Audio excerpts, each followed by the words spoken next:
এই অন্যান্য জিনিসের দাম অনেক বেশি হলেও টমেটোর দাম অনেকটাই কম, তাই বলে 2 টাকা কেজি। হ্যাঁ, মেখলিগঞ্জে 2 টাকা কেজি টমেটো এত সস্তায় হওয়ায় চিন্তায় রয়েছেন কৃষকরা। আমার সঙ্গে শুভঙ্কর রয়েছে, কথা বলবো শুভঙ্করের সঙ্গে। শুভঙ্কর, এর কারণ কি?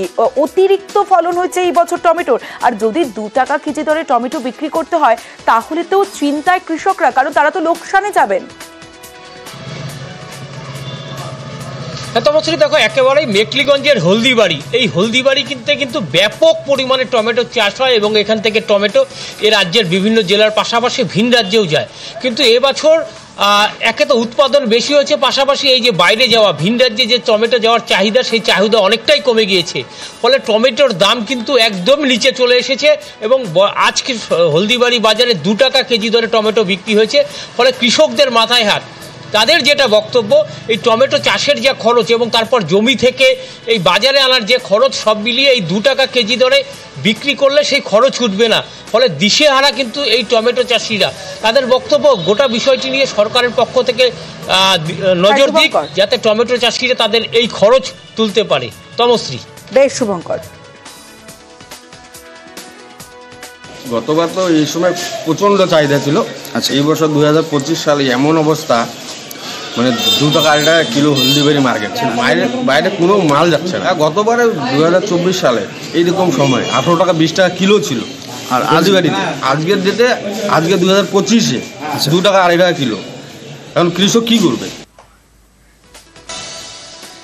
নমস্কার। ঠিক রাত 8টা মানেই সময় নিউজ 18 বাংলায় দুয়ারে রিপোর্টার মানেই জেলার বিভিন্ন প্রান্তে আমাদের রিপোর্টাররা সরাসরি থাকবে আমার সঙ্গে।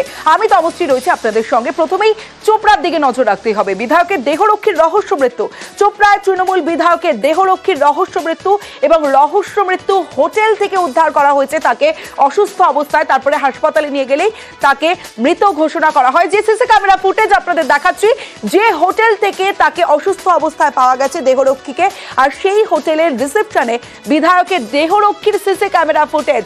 সুলতান, যার দেহরক্ষীর সঙ্গিনীকে নিয়েও ধোঁয়াশা রয়েছে এই মুহূর্তে। এবং সরাসরি চলে যাব, আমার সঙ্গে আমার প্রতিনিধি চঞ্চল মোদক রয়েছে, চঞ্চলের সঙ্গে কথা বলবো। চঞ্চল, এখনো পর্যন্ত ময়না তদন্ত কি হয়েছে, ময়না তদন্তের রিপোর্টে কি উল্লেখ রয়েছে এবং তদন্তে কি উঠে আসছে এখনো পর্যন্ত?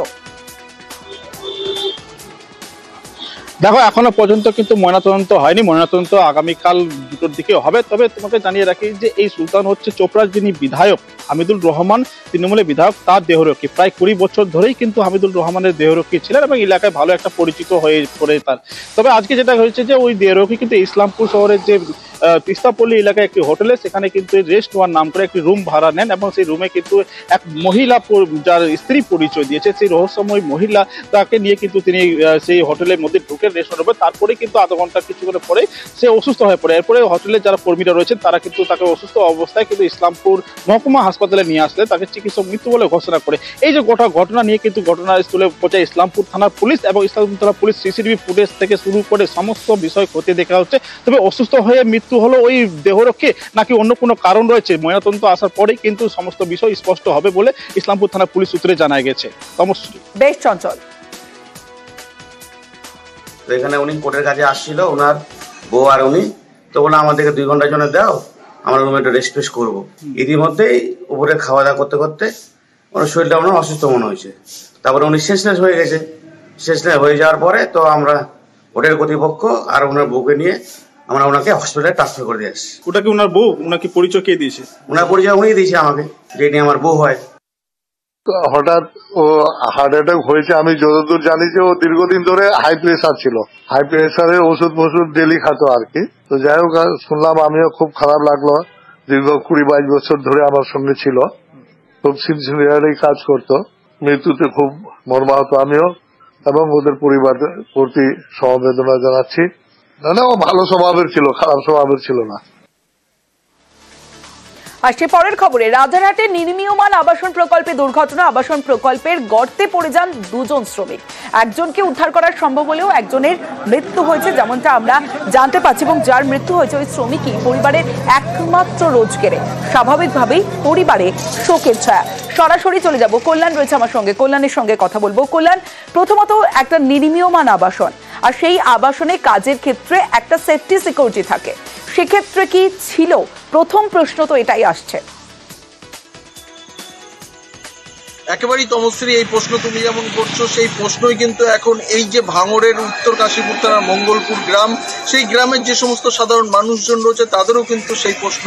কারণ এই যে হচ্ছে দুজন শ্রমিকের কথা বলা হচ্ছে, শ্যাম মণ্ডল এবং অভিজিৎ মণ্ডল, এরা দুজনেই কিন্তু আজকে সকাল 6টা নাগাদ তারা রাজারহাটে কাজে গিয়েছিল এবং সেখানে গিয়ে নাঙ্গলকোতায় যে এলাকায় কাজ করছিল, বহুতল নির্মাণ হচ্ছিল, সেখানে কিন্তু মাটির নিচে কাজে নেমেছিল, কিন্তু সেখানে কোনো রকম সেফটি সিকিউরিটি ছিল না বলেই কিন্তু পরিবারের পক্ষ থেকে দাবি করা হচ্ছে।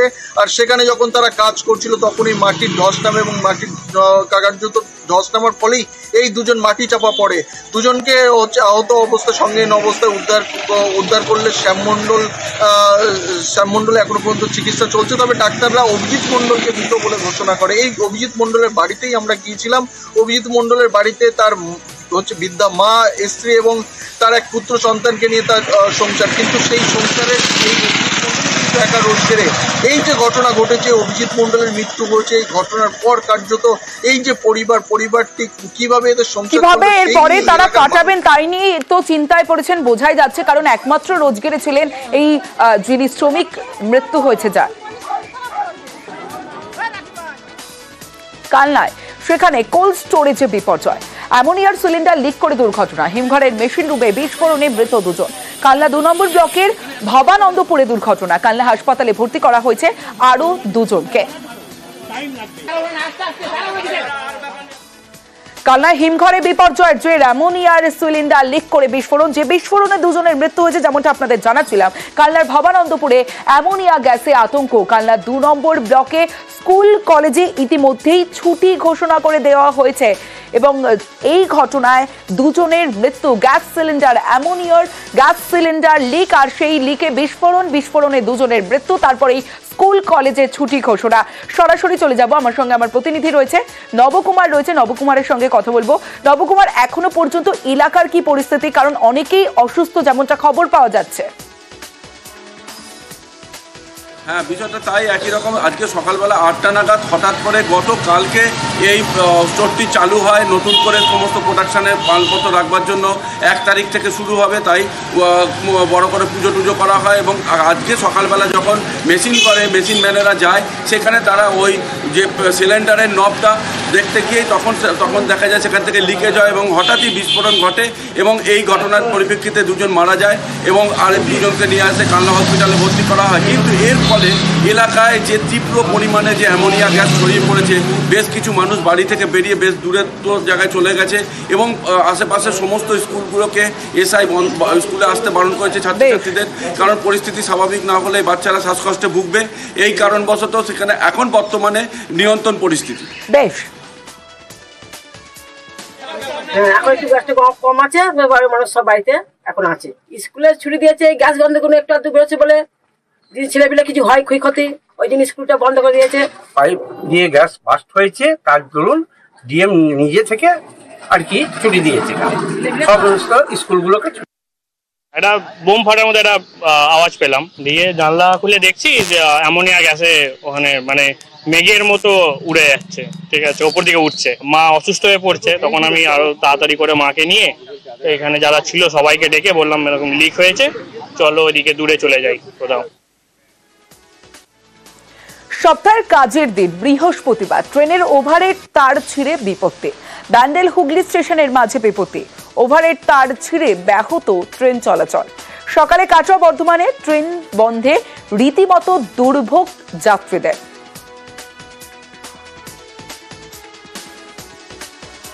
আর ঠিক এর পরের ছবিটা দেখাবো আপনাদের, দেখুন ব্যান্ডেল স্টেশনে রীতিমতো ধুন্ধুমার পরিস্থিতি, টিকিট কাউন্টারে ভাঙচুর, রেল পুলিশকে মারধর, মদ্যপ যুবকদের বিরুদ্ধে তাণ্ডবের অভিযোগ, রেল পুলিশকে মার, দেখুন সেই ছবি। এরপরেই ব্যান্ডেল স্টেশনে ধুন্ধুমার, টিকিট কাউন্টারে ভাঙচুর চালানো হয়, রেল পুলিশকে মারধর করা হয়, মদ্য যুবকদের বিরুদ্ধে তাণ্ডবের অভিযোগ এবং এই ঘটনায় ইতিমধ্যে আটক করা হয়েছে দুজনকে। রানা রয়েছে আমার সঙ্গে, রানার সঙ্গে কথা বলবো। রানা, ঠিক কি হয়েছিল, কেন এমন পরিস্থিতি, এবং যেখানে রেল পুলিশকে মারধর করার ভিডিও ভাইরাল, আমরা সেই ছবিও দেখতে পাচ্ছি। একদমই, দেখো তমশ্রী, আজ মানে বৃহস্পতিবার কাজের দিন সকাল থেকে কিন্তু ব্যান্ডেল হাওড়া এই সেকশন প্লাস কাটোয়া নৈহাটি বিভিন্ন সেকশনে কিন্তু ট্রেন চলাচল বন্ধ ছিল ওভারের তারে মানে ছিঁড়ে যাওয়ার জন্য, যার জন্য মানে যত বেলা মানে গড়িয়েছে তত কিন্তু আস্তে আস্তে গাড়ি মানে পরিস্থিতি স্বাভাবিক হচ্ছে। কিন্তু যেখানে টিকিট কাউন্টারে টিকিট কাটার জন্য ব্যাপক লাইন ব্যান্ডেল স্টেশনে তোমার হয়েছিল, সেই লাইনের মধ্যে এই কয়েকজন যুবক তারা তখন ওই কাউন্টারে যখন গিয়ে যখন চেস করে যে এত দেরি কেন হচ্ছে, টিকিট দিন, কেন যেহেতু সবারই মানে যাওয়ার তাড়া রয়েছে। সেই সময় টিকিট কাউন্টার থেকে বলা হয় যে এখন দেওয়া যাবে না, মানে পাশের কাউন্টারে যান। যেটা রেল সূত্রে জানা যাচ্ছে যে সেই সময় যে কম্পিউটার টিকিটের যে প্রিন্টেড সেটা কাগজ তখন তারা পাল্টাচ্ছিল, এরপরেই তারা উত্তেজিত হয়ে সেখানে ভাঙচুর করে। সেই আরপিএফ রেলের কর্তব্যরত পুলিশ সে তখন ওই যে মত্ত যুবকদের ছবি তুলতে গেলে তাকে ধরে বেধড়ক মারধর করা, মোবাইল কেড়ে নেওয়ার চেষ্টা করে। ঘটনায় দুজনকে আটক করেছে তমশ্রী।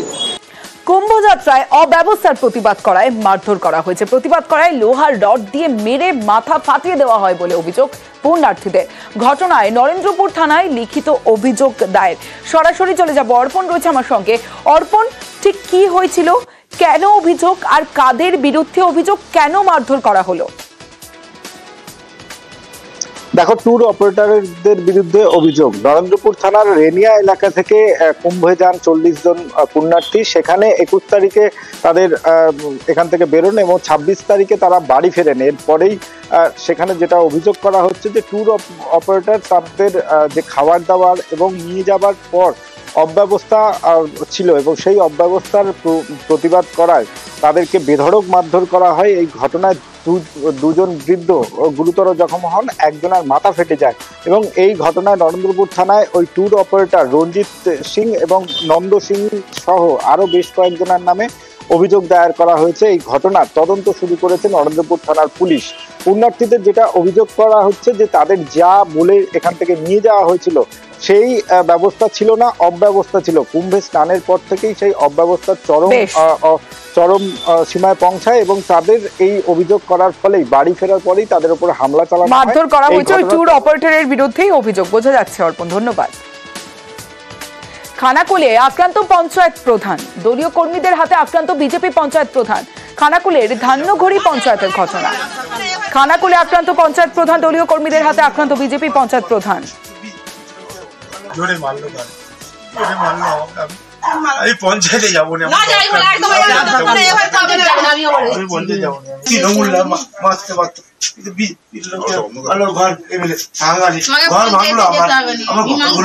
ঘরগুলো ভেঙে। সরাসরি চলে যাব, শুভদীপ রয়েছে আমার সঙ্গে। শুভদীপ, পঞ্চায়েত প্রধানকে মারধর করা হচ্ছে, সেই ছবি ভাইরাল, সেই ছবি আমরা দেখছি, কিন্তু দলীয় কর্মীদের হাতেই আক্রান্ত। কি এমন অভিযোগ তার বিরুদ্ধে? কেন এইভাবে আক্রান্ত হতে হলো পঞ্চায়েত প্রধানকে বিজেপির? দেখো, খানাকুলের যে অরোরা খাল রয়েছে সেই অরোরা খালের সংস্কার চলছে এবং সংস্কারের জন্য প্রায় 1020টি গাছ কাটার প্রয়োজন। সেই গাছ কাটার টেন্ডারকে কেন্দ্র করে কিন্তু এই অশান্তির সূত্রপাত। ধান্যঘড়ি পঞ্চায়েতের বিজেপি প্রধানের যেটা অভিযোগ যে তিনি স্বচ্ছতার সঙ্গে টেন্ডার করতে চাইছেন, তাতেই বাধা হয়ে উঠছেন দলেরই একাংশ। সেই কারণেই তাকে মারধর এবং তার বাড়ি ভাঙচুর করা হয়েছে এবং তিনি নিরাপত্তাহীনতায় ভুগছেন এবং যতদিন পর্যন্ত দল এর বিরুদ্ধে এবং প্রশাসন এর বিরুদ্ধে ব্যবস্থা না নেবে ততদিন তিনি পঞ্চায়েতে যাবেন না। যদিও পাল্টা অপর গোষ্ঠী যাদের বিরুদ্ধে অভিযোগ, তারা অভিযোগ করছেন যে প্রধান নিজে দুর্নীতিবাজ, সেই দুর্নীতি করে পঞ্চায়েতে টেন্ডার করতে চাইছেন, তাতে বাধা হয়ে দাঁড়ায় প্রধান এই নাটক করছেন। যদিও এই ঘটনাকে কেন্দ্র করে খানাকুলে বিজেপির যে গোষ্ঠীদ্বন্দ্ব সেটাই কিন্তু প্রকাশ্যে এসেছে। তমশ্রী, বেশ, কিছু ছেলে লোক আমার বাড়িতে সব করতে বসে আমাকে গালাগালি করে, তখন ট্রেনে নিয়ে গিয়ে বেধড়ক মারধর করে। তারা মারধরটা করলো। একজন পঞ্চায়েত মেম্বার আছেন সঞ্জয় দোলই, আর কনভেনার আছেন অভিরাম প্যাটেল। এদের নেতৃত্বে আজকে এই ঘটনাগুলো ঘটলো। যে দুর্নীতিমুক্ত পঞ্চায়েত গড়তে আমরা বদ্ধপরিকর ছিলাম, সেই দুর্নীতিমুক্ত পঞ্চায়েত গড়তে গিয়ে আজকে আমাকে মার খেতে হলো। যেভাবে আমাকে বিদ্রোহ করা হয়েছে সেটা মানে একটা কি বলবো, একটা পশুর সাথেও সেভাবে করা হয়নি। প্রচন্ডভাবে আমি আঘাতের মতন আঘাত পেয়েছি। জেলার নেতৃত্ব, রাজ্য নেতৃত্ব যতক্ষণ না কড়া পদক্ষেপ নেয়, প্রশাসনে যতক্ষণ না কড়া পথ, আমি ততক্ষণ আমি যাবো না। আমি নিরাপত্তার বোধ অভাব করছি, আমি যাবো না, পঞ্চায়েতে যাবো না। আমরা কোনো মারধরের প্রশ্ন যাইনি বা মারধর কোনো করিনি, ওখানে যাইনি আমরা। সম্পূর্ণ আমরা পার্টির সাথে কাজ করি, পার্টিটা যাতে স্বচ্ছ থাকে সেটা আমাদের প্রধান সাহেব মোটেই স্বচ্ছ নয়, একদম দুর্নীতিবাজ পঞ্চায়েত, মানে দুর্নীতিবাজ প্রধান। হ্যাঁ, উপদায়িত্বকে দায়িত্বী এমএলএ আমাদের খানাকুল বিধানসভার এমএলএ সুশান্ত ঘোষ, ওনাকেও জানিয়েছি, এবং রাজ্যে আমরা বিমান ঘোষ রাজ্য জেলা সভাপতি তাকেও জানিয়েছি। হ্যাঁ, এতে করে আমরা ডাইরেক্ট একদম কলকাতা ওখানে পর্যন্ত আমরা চুনদা যে আছে ওখানকে পর্যন্ত আমরা চিঠি নিয়ে যাবো যে এরকম দুর্নীতিবাদ পঞ্চায়েত প্রধানকে আমাদের প্রয়োজন নেই, সাধারণ মানুষের ক্ষিপ্ত। শান্তিনিকেতনে গোষ্ঠী সংঘর্ষ অশান্তি। শান্তিনিকেতনের রূপপুরে দুই গোষ্ঠীর মারপিট, পরস্পরকে লক্ষ্য করে ইট পাটকেল রীতিমতো ভাঙচুর। শান্তিনিকেতনে গোষ্ঠী সংঘর্ষ। রূপপুরে পুলিশ বাহিনী, আর সেখানে পুলিশ পৌঁছতেই পুরুষ শূন্য গোটা গ্রাম। ইন্দ্রজিৎ রোজ রয়েছে আমার সঙ্গে। ইন্দ্রজিৎ, কি থেকে ঘটনার সূত্রপাত?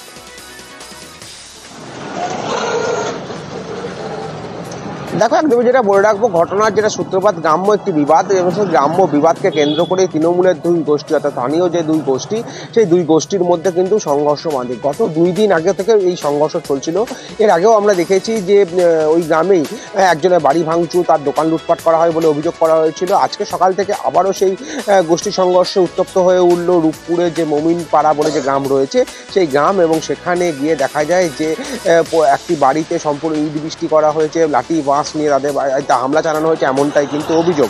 একদম স্থানীয় দুই নেতা বাবু দাস এবং নিমাই দাস, এই দুই গোষ্ঠী তৃণমূল কংগ্রেসের, এই দুই গোষ্ঠীর মধ্যে বিবাদ, এবং বিবাদ চরমে পৌঁছায়। ঘটনাস্থলে পৌঁছায় শান্তিনিকেতন থানার পুলিশ, এবং সেখান থেকে বেশ কিছু মহিলাকে কিন্তু ইতিমধ্যেই গ্রেপ্তার করা হয়েছে।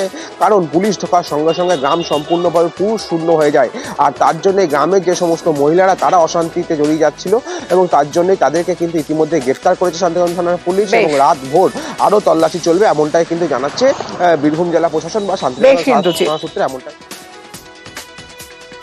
5-6টা ছেলে এসে লাঠি নিয়ে দরজাতে বাড়ি মারছে, বেরিয়ে নাই ঘর থেকে, কে আছিস বেরিয়ে নাই, মেরে শেষ করে দেবো, মার্ডার করে দেবো। কেন করছে? আমাদের এখানে থাকতে দেবে না, ওই জন্য এমনি করছে। মিটিং এ গেছিল, ওই মিটিং থেকে এসে থেকেই মারামারি। আগে থেকে ঝামেলা হয়েছে, পার্টি করে নিয়ে আমার ছেলের বিয়ে ছিল, নিয়ে ওরা ডাং নিয়ে চলে আসছে মারামারি করতে। ওরা তৃণমূল করে, আমরাও তৃণমূল করি, আর বলছে ঘর ঢুকলে বাইরে বেরোলেই মারবো। দোকান ঘরে উচ্ছেদ, কিন্তু উচ্ছেদ নয় পার্টি অফিস। হ্যাঁ, ঠিক এই ছবিটাই বরানগরে দেখা গেল। জবরদখল হঠাতে বরানগর পুরসভার অভিযান, ডানলপ থেকে সিথির মোড় পর্যন্ত অভিযান। বিটি রোডে হকার উচ্ছেদ, বরানগর পুরসভার দোকান ঘর উচ্ছেদ হলো, কিন্তু সেই সরকারি জমিতেই অফিস তৃণমূলের, কিন্তু সেই তৃণমূল অফিস পুরো অক্ষত রয়েছে। দোকান ঘর উচ্ছেদ করা হচ্ছে বরানগর পুরসভার তরফ থেকে, যে ছবি আপনাদের দেখাচ্ছে, কিন্তু তৃণমূলের যে পার্টি অফিস সেই অফিস একেবারে অক্ষত। সরাসরি চলে যাব, সুবীর রয়েছে আমার সঙ্গে, সুবীরের সঙ্গে কথা বলবো। সুবীর, বরানগর পুরসভার এই নিয়ে কি বক্তব্য? দেখো, ডানলপ থেকে সিথির মোড় পর্যন্ত যে সমস্ত দোকান উচ্ছেদ হচ্ছে সেই জায়গা থেকে উচ্ছেদ করছে বরানগর পৌরসভা, কিন্তু সেই জায়গা থেকে ড্রেনের ওপরে সরকারি জায়গাতে তৃণমূল কংগ্রেসের কার্যালয় রয়েছে, এবং সেই ছবি ধরা পড়েছে আমাদের নিউজ 18 বাংলার ক্যামেরায়। এবং হকার যারা রয়েছেন তারা পরিষ্কার বলছেন যে আমাদের দোকান উচ্ছেদ হচ্ছে, কিন্তু তৃণমূল কংগ্রেসের কার্যালয় সেগুলো কিন্তু অক্ষত রয়ে গিয়েছে, সেগুলো কিন্তু উচ্ছেদ করা হচ্ছে না, এবং সেই জায়গা থেকে সরব হয়েছেন, এবং তারা বলছেন যে আমাদের যদি দোকান উচ্ছেদ হয় তাহলে তৃণমূল কংগ্রেস কার্যালয় উচ্ছেদ হবে। এবং এই ঘটনা যারা পুরসভার আধিকারিক রয়েছেন তাদের মধ্যে ভিন্ন সুর রয়েছে। একজন বলছে, একজন পুর পার্টির সদস্য, তিনি বলছেন যে এই জায়গা থেকে পদক্ষেপ নেওয়া হবে। অন্যজন বলছেন যে এই অর্থাৎ এই যে কার্যালয়, সেই কার্যালয় কিন্তু উচ্ছেদ করার জন্য কোনো নির্দেশিকা নেই। এই নিয়ে কিন্তু হকার যারা রয়েছেন তারা কিন্তু সরব হয়েছেন, তারা বলছেন যে আমাদের যদি দোকান ভাঙা হয় তাহলে কিন্তু এই যে কার্যালয় সরকারি জায়গায়, যেখানে উচ্ছেদ অভিযান চলছে সেখান থেকে এই তৃণমূলের যে অফিস, সেই অফিসের দূরত্ব কতটা? দেখো, একদম এই কার্যালয়ের ওপর থেকে কিন্তু দোকান ভাঙা হচ্ছে, অর্থাৎ এই যে কার্যালয়, সেই কার্যালয় রয়েছে সেই কার্যালয়ের পাশে এবং কার্যালয়ের পরবর্তী জায়গায়, সেই জায়গাতেই কিন্তু দোকান ভাঙা হচ্ছে, কিন্তু কার্যালয় ভাঙা হচ্ছে না। এবং সেই জায়গাতে কিন্তু সরব হয়েছে এলাকার যারা হকার, তারা প্রত্যেকেই তারা বলছেন যে আমাদের দোকান যদি ভাঙা হয় তাহলে কার্যালয় ভাঙা হবে, এবং সেই কার্যালয় কেন ভাঙা হচ্ছে না এই নিয়ে কিন্তু কোনো সদুত্তর পাওয়া যায়নি বরানগর পৌরসভা যারা আধিকারিক রয়েছেন তাদের পক্ষ থেকে। বেশ সুবীর, পার্টি অফিসগুলো ভাঙতে বলছি, ভাঙছে না, বলছে ওগুলো আইন নেই নাকি। আর আমাদের যেগুলো আমরা খেটে খাচ্ছি সেগুলো সব ভেঙে দিচ্ছে, সেগুলো আইন নাকি আছে ওনাদের। এটা আমরা জিজ্ঞেস করলাম পার্টি অফিসগুলো কেন ভাঙা হবে না, বলছে পার্টি অফিস ভাঙা রুলসের বাইরে আছে। এটা যারা আধিকারিক আছেন তারা বলতে পারবে, একদমই উচিত না। পার্টি অফিস আমরা এই বিষয়ে এখনো সিদ্ধান্ত নেইনি, সরকারেও সিদ্ধান্ত আসেনি। একমাত্র যারা নাকি রাস্তা অকুপাই করে আছে, এনক্রোচমেন্ট করে আছে, সেই ব্যাপারটাই সিদ্ধান্ত হয়েছে, সেই ব্যাপারেই ভাঙছে। এটা বড় রাস্তা হবে, যার কারণে এই সিদ্ধান্ত নিতে হচ্ছে। দুয়ারে রিপোর্টার এবার চলে যাব বীরভূমে, সেখানে দুবরাজপুরে প্রচুর বোমা উদ্ধার, মাটি খুঁড়ে প্রচুর বোমা উদ্ধার করা হয়েছে, 2 জার ভর্তি তাজা বোমা উদ্ধার।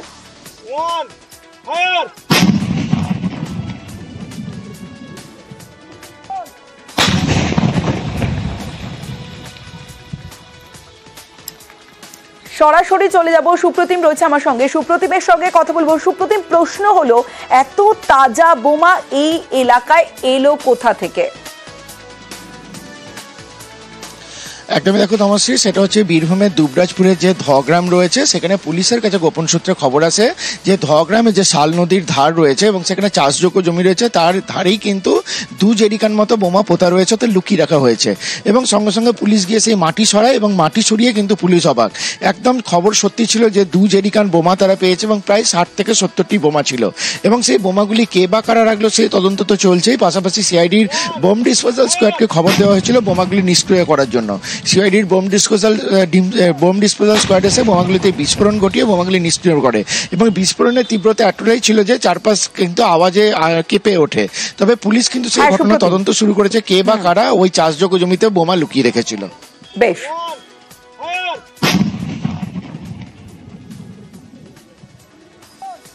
সিম কার্ড জালিয়াতিতে আগে 11 জনকে গ্রেফতার করা হয়েছে, এবার আরো 4 জনকে গ্রেফতার করা হলো। এই নিয়ে মোট ধৃত 15।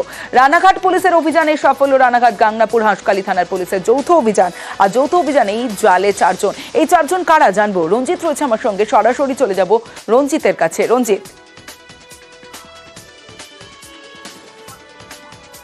দেখো, ফেক সিম জালিয়াতি কাণ্ডে ইতিমধ্যেই রানাঘাট পুলিশ জেলার বিভিন্ন থানা এলাকা থেকে এর আগে 11 জনকে গ্রেপ্তার করেছিল, নতুন করে আরো 4 জনকে গ্রেপ্তার করে এদেরকে গাংনাপুর, হাঁসখালি এবং রানাঘাট থানা এলাকা থেকে গ্রেপ্তার করা হয়েছে। এর আগে যাদেরকে অ্যারেস্ট করা হয়েছিল একই কেসে একই তদন্তে কিন্তু পুলিশ অভিযান চালাচ্ছে। মূলত 2016 সাল থেকে 2024 সালের ডিসেম্বর মাস পর্যন্ত এদের কাছ থেকে একাধিক সিম কার্ড ইস্যু করা হয়েছিল, যে এদেরকে বলা হয় মূলত POS। এদের মাধ্যমে এই সিম কার্ডগুলো ইস্যু করা হয়েছিল। এই সিম কার্ডগুলো থেকে পুলিশ সূত্রে যা জানতে পারা যাচ্ছে, বিভিন্ন অপরাধমূলক কাজ করা হয়েছে, এমনকি সাইবার ক্রাইম জালিয়াতি যেগুলো হচ্ছে এই ধরনের সিমকে ব্যবহার করা হচ্ছে। এই তদন্তে নেমে পুলিশ ইতিমধ্যে রানাঘাট পুলিশ জেলা বিভিন্ন জায়গাতে অভিযান চালাচ্ছে। ইতিমধ্যেই 15 জনকে গ্রেপ্তার করেছে পুলিশ, আরও তদন্ত করে দেখছে এবং আগে যাদেরকে গ্রেপ্তার করা হয়েছিল 11 জন, তাদেরকে পুলিশ রিমান্ডে নিয়ে জিজ্ঞাসাবাদ চলছে।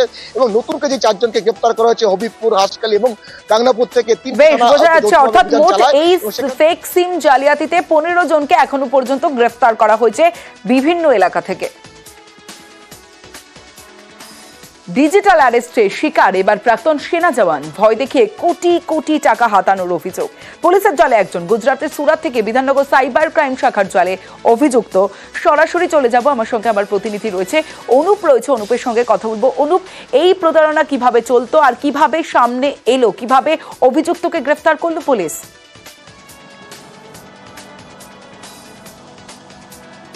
তো ডিজিটাল গ্রেপ্তার করা হয়েছে এমনটাই কিন্তু প্রাক্তন এক সেনা জওয়ান, তাকে বলা হয়েছিল এবং নিউ টাউন থানায় তিনি লিখিত অভিযোগ দায়ের করেছিলেন প্রথমে, তার পরবর্তী ক্ষেত্রে সাইবার ক্রাইম থানায় তিনি দ্বারস্থ হয় এবং যখন লিখিত সাইবার ক্রাইম থানায় অভিযোগ দেওয়া হয় তারপরেই কিন্তু পুলিশ তদন্তে নামে এবং এই ব্যক্তিকে কিন্তু প্রথমে মুম্বাই পুলিশ বলে ফোন করা হয়েছিল, পরিচয় দিয়ে ভিডিও কল করা হয় এবং সেখানে বলা হয় তাকে কিন্তু একেবারে ডিজিটাল গ্রেপ্তার করা হয়েছে এবং সেই কারণে তিনি যাতে বাড়ির বাইরে না বেরোন এবং এর হাত থেকে মুক্তি পেতে হলে তাকে 1,75,00,000 টাকা দিতে হবে।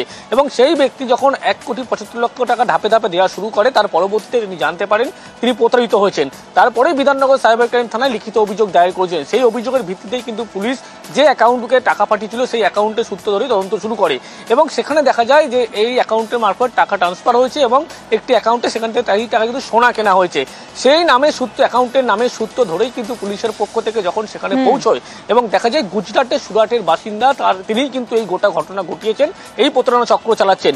এরপরেই পুলিশের পক্ষ থেকে সুরাটের এই বাসিন্দাকে ইতিমধ্যে গ্রেপ্তার করা হয়েছে, আদালতে পেশ করে ট্রানজিট রিমান্ডে আনার পরে এবং পুলিশ জানতে পেরেছে বড়সড় একটি চক্র কিন্তু ইতিমধ্যেই কাজ করছে। সেই জন্য পুলিশের পক্ষ থেকে এই চক্রের কিন্তু হদিশ পাওয়ার জন্যই ব্যক্তিকে দফায় দফায় হেফাজতে নেওয়ার পর জিজ্ঞাসাবাদ চালাচ্ছে।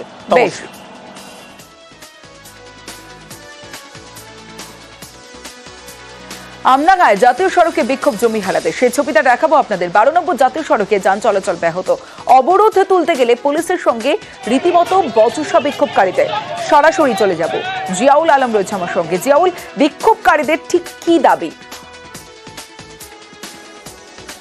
দেখো, বিক্ষোভকারী অর্থাৎ প্রায় 21টি মৌজা রয়েছে অর্থাৎ আমডাঙ্গা এলাকা ব্লকের মধ্যে, সেই জমির অধিগ্রহণ নিয়ে কিন্তু গন্ডগোল। তার কারণ 12 নম্বর জাতীয় সড়ক সম্প্রসারণের কাজ কিন্তু শুরু হয়ে গেছে, শুধুমাত্র আমডাঙ্গা ব্লকেই কাজ বন্ধ রয়েছে। তার কারণ 1953 সালের যে আইন, সেই আইনের কিন্তু তারা কোনো রকমভাবে ক্ষতিপূরণ চায় না। অর্থাৎ 2013 সালের নতুন যে আইন হয়েছে, অর্থাৎ কলকাতা থেকে অর্থাৎ একেবারে সেই উত্তরবঙ্গ পর্যন্ত এই রাস্তা সম্প্রসারণ হয়েছে, কিন্তু নদিয়া বা অন্যান্য যে অর্থাৎ যে জেলাগুলো রয়েছে, নদিয়া মুর্শিদাবাদ, সেই সমস্ত জেলা যে সমস্ত 2013 সালের আইনে সেখানে ক্ষতিপূরণ দেওয়া হচ্ছে, কিন্তু কলকাতার এতটা কাছে, এতটা লাগোয়া, অর্থাৎ তাদের 1956 সালের আইনে টাকা দিচ্ছেন। অর্থাৎ ক্ষতিপূরণের সংখ্যা অনেক, টাকার পরিমাণ অনেকটা কম দেওয়া হচ্ছে। ফলে এলাকার মানুষজন বারংবার তারা প্রশাসনের দ্বারস্থ হয়েছেন, বারংবার জেলা শাসকের সঙ্গে বৈঠক হয়েছেন, কিন্তু কোন রকম সুরা হচ্ছে না। আজকে কিন্তু আবাল সিদ্ধি মোড়ে সেখানে কাজ করছিল জাতীয় সড়ক কর্তৃপক্ষ সম্প্রসারণের কাজ, তখনই এলাকার মানুষজন সেখানে বিক্ষোভ দেখায়। তাদের একটাই দাবি 2013 নতুন আইনেই ক্ষতিপূরণ দিতে হবে, এই নিয়ে বিক্ষোভ দেখায়। ঘটনাস্থলে পুলিশ গেলে পুলিশের সঙ্গে তর্ক বিতর্ক জড়ায়, ফলে একটা পরিস্থিতি তৈরি হয়। ফলে বেশ কিছুক্ষণ অবরোধ দেখার পর ধন্যবাদ। যে আইনি দিক যেগুলো বলছে, সেই আইনি দিকের মধ্যে আমাদের যথেষ্ট বলার আছে। যেগুলো যে আইনি কথা যেগুলো বলছে, পার্সেন্টেজের কথা, ক্ষতিপূরণ নেওয়া হয়ে গেছে, তারা ময়দানে নামছে যাদের কথা, জবরদখলকারী যাদের কথা বলছে, এগুলো আমরা মনে করি সম্পূর্ণ মিথ্যা অভিযোগ। আমরা চাইছি 13 আইনের সুষ্ঠুভাবে ক্ষতিপূরণ। 1 তারিখে প্রশাসন যেমন পদক্ষেপ নেবে, আমাদের কমিটির অবস্থান তেমন হবে। আমাদের যে অধিকার 2013 ল্যান্ড অ্যাকুইজিশন অ্যাক্ট অনুযায়ী দেওয়ার কথা আইনে বলা হচ্ছে, সেটাকে টোটালি অমান্য করে খাম খেয়ালিপনার উপরে ক্ষতিপূরণ দিয়ে এই অধিগ্রহণ কার্যতে সমাপ্ত করতে চাইছি। আমরা জমি দিতে এক্ষুনি ইচ্ছুক, যেহেতু আমাদের পয়সাটা অর্থটা সম্পূর্ণভাবে সবাইকে বুঝিয়ে জমি নিয়ে সমস্যা আমরা দেখতে পাচ্ছি, যেটা সরকার রায় দিয়েছে, সেন্ট্রাল গভর্নমেন্ট রায় দিয়েছে, সেটা সেই পয়সাটা আমরা পাচ্ছি না। যার কারণে বারবার এই একই জায়গায় নামতে হচ্ছে, আমাদের বাধ্য হচ্ছে। দুয়ারে রিপোর্টার এবার চলে যাব ধূপগুড়িতে। ধূপগুড়িতে নদী থেকে বালি পাথর চুরি, ধূপগুড়ির জলঢাকা নদী থেকে বালি পাথর চুরির অভিযোগ। ওদলাবাড়ির চেল ঘিস নদীতেও বেআইনি খনন। সরাসরি চলে যাব, আমার সঙ্গে আমার প্রতিনিধি রকি চৌধুরী রয়েছে। রকি, এত ধরপাকড়, এত অভিযান, তারপরেও বালি পাথর তো দেদার চুরি হচ্ছে, কিছুতেই বন্ধ করা যাচ্ছে না বালি পাথর চুরি, কেন?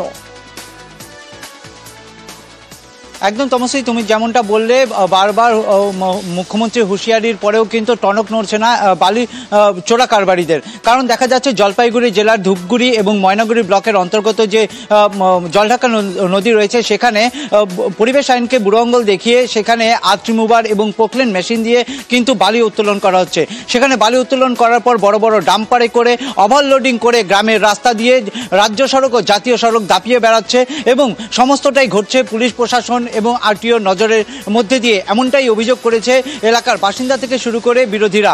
আর এর ফলে কিন্তু সমস্যায় পড়বে এলাকা নদী পাড়ের বাসিন্দাদের। কারণ পরিবেশ প্রেমীরা যেটা দাবি করেছে, এভাবে নদীর বুকে বড় বড় গর্ত তৈরি হলে নদী যে কোনো মুহূর্তে কিন্তু তার গতিপথ পরিবর্তন করতে পারে এবং বিপদে পড়তে পারে পার্শ্ববর্তী গ্রামের বাসিন্দারা। এর পাশাপাশি কিন্তু ভারসাম্য হারিয়ে ফেলতে পারে নদী এভাবে বালু খনন করে উত্তোলন করার ফলে, যার ফলে কিন্তু দেখা যাচ্ছে যে এই যে ওভারলোডিং গাড়িগুলি দাপিয়ে ছড়িয়ে বেড়াচ্ছে জাতীয় সড়ক, রাজ্য সড়কে এবং গ্রামের রাস্তায়। রাস্তা যেমন ক্ষতি হচ্ছে তেমন কিন্তু দুর্ঘটনার আশঙ্কাও বাড়ছে দিন দুপুরে। কিন্তু সম্ভবত এটা আমাদের 15 দিন থেকে হচ্ছে, কারণ এটা তো সরকারি বেড, আর সরকারি বেডে তো কোনো অসুবিধা নেই, রয়্যালটি মেনে তারা মাল নিয়ে যাচ্ছে। বলছি এই যে ওভারলোড নিয়ে গাড়িগুলো দ্রুত গতিতে ছুটছে, যখন তখন তো দুর্ঘটনা করতে পারে। এটা আমি বলবো তারা একটু সতর্কভাবে গাড়ি চালাক এবং ট্রাফিক আইন মেনে চলুক। যারা যারা রুলস আছে সেটা ফলো আপ করে তাদের গাড়ি চালাটা ভালো, ওভারলোড না নেওয়াটাই ভালো। এই যে আমি একটা পঞ্চায়েত হিসেবে তাদের সতর্ক করছি যে ব্রিজের এতকালে ধূপগুড়ির ছবি, এবার জলপাইগুড়ির ছবিটা দেখাই আপনাদের। বালি পাচার বন্ধে অভিযান পুলিশ ও ভূমি রাজস্ব দপ্তরে। জলপাইগুড়ির একাধিক নদী থেকে বালি পাচার করা হয়েছে, গ্রেফতার করা হয়েছে বালি বোঝাই ট্রাক্টরের চালককেও। শান্তনু রয়েছে, সরাসরি চলে যাবো শান্তনুর সঙ্গে। শান্তনু, এর আগেই ধূপগুড়ির ছবিটা দেখলাম যেখানে পাথর বালি দেদার পাচার হচ্ছে, আবার অন্যদিকে জলপাইগুড়িতে সেখানে অভিযান চলছে, অভিযানে গ্রেফতারও হচ্ছে, কিন্তু তারপরেও কি বন্ধ করা সম্ভব হবে এই পাচার? দেখো, গত জানুয়ারি মাস থেকে কিন্তু লাগাতার অভিযান চালিয়ে যাচ্ছে পুলিশ এবং ভূমি সংস্কার দপ্তর। কিন্তু দেখা যাচ্ছে যে নদীগুলোকে মূলত টার্গেট করেছে বালি পাচারকারীরা, জলপাইগুড়ি, পাঙ্গা, করলা, তিস্তা এবং যমুনা, সেই নদীগুলোতে কিন্তু এখনো পর্যন্ত বেআইনি উত্তোলন হচ্ছে এবং এর বিরুদ্ধেই কিন্তু নিয়মিত অভিযানও চালাচ্ছে পুলিশ এবং ভূমি রাজস্ব দপ্তর। এবং আজকে সকালেও যেটা দেখা গেল, গত জানুয়ারি মাসেও যেটা দেখা গেছে, রমজান আলী নামে একজনকে গ্রেপ্তার করেছিল জানুয়ারি মাসে পুলিশ, তার বিরুদ্ধে আইনানুগ পদক্ষেপও নেওয়া হয়েছে। আজকেও ঠিক একই জায়গায় অমরখানা এলাকা, যমুনা নদী, সেখানে অভিযান চালায় পুলিশ। বেশ কয়েকজন পালিয়ে গেলে একজন ট্রাক্টর চালককে আটক করে পরে গ্রেপ্তার করা হয় এবং সেই ট্রাক্টরটিকে অভিযান চলছে জানুয়ারি মাস থেকে, গ্রেফতার হচ্ছে, বাজেয়াপ্ত করা হচ্ছে, তারপরেও ছবিটা বদলায় কিনা এখন দেখার সেটাই।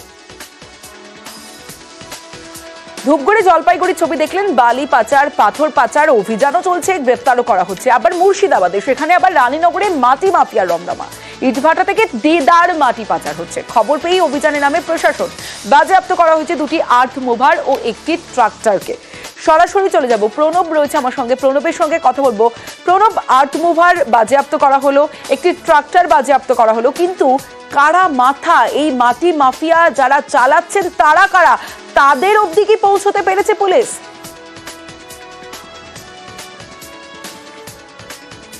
না দেখো, এই অভিযোগ কিন্তু দীর্ঘদিনের এবং রানীনগর 1 নম্বর ব্লকের যেই ইসলামপুর থানা এলাকা রয়েছে সেই এলাকায় কৃষি জমি কেটে মাটি কেটে নিয়ে যাচ্ছে মাফিয়ারা এবং এলাকাবাসীর অভিযোগ বারে বারে বলা হলেও এই মাটি মাফিয়াদের হুমকি দেওয়া হচ্ছে এবং তাদেরকে রীতিমতন পানে মেরে ফেলা হবে বলে কিন্তু ভয় দেখাচ্ছে, সেই কারণে তারাও মুখ খুলতে সাহস পায় না। আজকে কিন্তু সকালবেলাতে বিএলআরও যিনি ভূমি রাজস্ব দপ্তরের আধিকারিক রয়েছেন রানীনগর 1 নম্বর ব্লকে, তারই নেতৃত্বে এক অভিযান চালানো হয় এবং 3টে গাড়ি বাজেয়াপ্ত করা হয়েছে। কিন্তু এলাকার মানুষের অভিযোগ যে দীর্ঘদিন ধরে এই চাষের জমিকে তারা মাটি কেটে নিচ্ছে এবং যে চাষযোগ্য জমি সেটা নষ্ট হয়ে যাচ্ছে, তার ফলে আশেপাশের যে সমস্ত জমি তাদের চরিত্র বদল হয়ে যাচ্ছে এবং সে কথাও স্বীকার করেছেন। কিন্তু যারা এই ধরনের কাজ করছে তাদের বিরুদ্ধে কেন ব্যবস্থা নেওয়া হচ্ছে না সেটা কিন্তু বলছে, কারণ পুলিশকে টাকা দিয়ে এই মাটি মাফিয়ারা কাজ করে যাচ্ছে। যদিও বিএলআর আধিকারিক তিনি নিজে বলেছেন যে এই জিনিস বরদাস্ত করা হবে না, যেহেতু চাষের জমি, এই অভিযান চলবেই, দেখা যাক এরপর কি হয়। এবার দেখাবো পুরুলিয়া শহরের ছবিটা, সেখানে বেআইনি নির্মাণ, পুরো আইনকে বুড়ো আঙুল দেখিয়ে বহুতল। দেখুন, 5 তলা পর্যন্ত করার অনুমতি ছিল পুরসভার, কিন্তু 6 তলা বিল্ডিং হলো কিভাবে, এতদিন কেন কারো নজরে এলো না, এখন প্রশাসন কি করবে, পরবর্তী ব্যবস্থা কি জানাবে? আমার সঙ্গে ইন্দ্রজিৎ রয়েছে। ইন্দ্রজিৎ, দেখো তমশ্রী, পুরুলিয়ার পৌরসভার 12 নম্বর ওয়ার্ডে যে বহুতল নিয়ে অভিযোগ আবাসিকদের, তা একেবারেই আদালত অব্দি পৌঁছায় এবং আদালত নির্দেশ দেয় এবং আদালতের নির্দেশ পাওয়ার পরেই পৌরসভা তৎপর হয়েছে এবং কিভাবে এই নির্মাণ হলো 6 তলা এবং 6 তলার অনুমতি ছিল না, সেক্ষেত্রে আবাসিকদের যে সেল ডিড ছিল সেই সেল ডিডের কিছু নিয়ম মানা হয়নি বলে অভিযোগ যেমন আবাসিকদের। পাশাপাশি যে রাস্তা রয়েছে 12 ফুট রাস্তা, সেই 12 ফুট রাস্তা 2 ফুট ট্রেন এবং সেই তার পাশেই যে আবাসন তৈরি হয়েছে সেই আবাসন কিন্তু করা যায় না নিয়ম অনুযায়ী এবং তার ফলেই আদালত নির্দেশ দেয় এবং আদালতের নির্দেশের পরে দেখা যায় পৌরসভা কি পদক্ষেপ নিচ্ছে। বেশ, নজর থাকবে আদালতের নির্দেশের পর কি হচ্ছে, কি ডিসিশন নেওয়া হলো, তারপর কি পদক্ষেপ, অবশ্যই নজর থাকবে। লক্ষ লক্ষ টাকা খরচ করে মর্গ তৈরি করা হয়েছে, কিন্তু সেই মর্গ এখনো পর্যন্ত খোলা যায়নি। সেখানে এখনো পর্যন্ত ময়নাতদন্ত হয় না। সেখানকার মানুষদের 25 কিলোমিটার দূরে যেতে হয়। এ ছবি দিনহাটা মহকুমা হাসপাতালের। মর্গে কর্মীর অভাব, তাই এখনো পর্যন্ত মর্গ চালু করা যায়নি। কবে মর্গ চালু হবে, কবে এখনো পর্যন্ত কর্মী কবে নিয়োগ হবে জানাবে। আমার সঙ্গে রয়েছে শুভঙ্কর। শুভঙ্কর, হাসপাতাল কর্তৃপক্ষ কি বলছে, কি সাফাই তাদের? হ্যাঁ তমশ্রী, দেখো দিনহাটা মহকুমায় যদি কোনো অস্বাভাবিক মৃত্যুর ঘটনা ঘটে কিংবা পথ দুর্ঘটনায় মৃত্যুর ঘটনা ঘটে, তাদের ময়নাতদন্ত করতে, সেই মৃতদেহের ময়নাতদন্ত করতে কোচবিহার MJN হাসপাতালে যেতে হয়, অর্থাৎ দিনহাটা মহকুমা থেকে 25 কিলোমিটার দূরে। তা সেই সমস্যা দূরীকরণে স্বাস্থ্য দপ্তরের পক্ষ থেকে দিনহাটা মহকুমা হাসপাতালেই লক্ষ লক্ষ টাকা খরচ করে মর্গ তৈরি করা হয়, অত্যাধুনিক যন্ত্রপাতি আনা হয়েছে। কিন্তু 3 বছর হলো এই কাজ শেষ হয়ে গেছে, কিন্তু এখনো পর্যন্ত সেই ময়নাতদন্ত চালু হয়নি। কেন? কারণ ডোম নিয়োগ করা হয়নি, সেখানে গ্রুপ ডি স্টাফ নেই, যে চিকিৎসক ময়নাতদন্ত করবে সেটা নিয়োগ হয়নি, আর যার ফলে কিন্তু এখনও ময়নাতদন্ত চালু করা যায়নি। এবং বাসিন্দাদের সেই আগের যে সমস্যা, সেই সমস্যার মধ্যেই ভুগতে হচ্ছে। ঘন্টার পর ঘন্টা মৃতদেহ নিয়ে কোচবিহার MJN মেডিকেল কলেজ হাসপাতালের পোস্টমর্টম রুমের সামনে অপেক্ষা করতে হচ্ছে। গোটা বিষয়টি বোঝাই যাচ্ছে যে কর্মীর অভাব রয়েছে, সেটা মানছেন হাসপাতাল সুপারও। একটা বিল্ডিং হয়েছে, দুটো পার্ট ছিল, একটা হলো মর্চুয়ারি। তো মর্চুয়ারির পার্টটা চালু আছে, ওখানে মৃতদেহ সংরক্ষণ করা যায়। এবারে পোস্টমর্টম করার জন্য ডোম, গ্রুপ ডি স্টাফ, উপযুক্ত ডাক্তার সব লাগবে। তো সেগুলো কোনোটাই নিয়োগ হয়নি, চাওয়া হয়েছে। যদি হয় তো চালু হয়ে যাবে।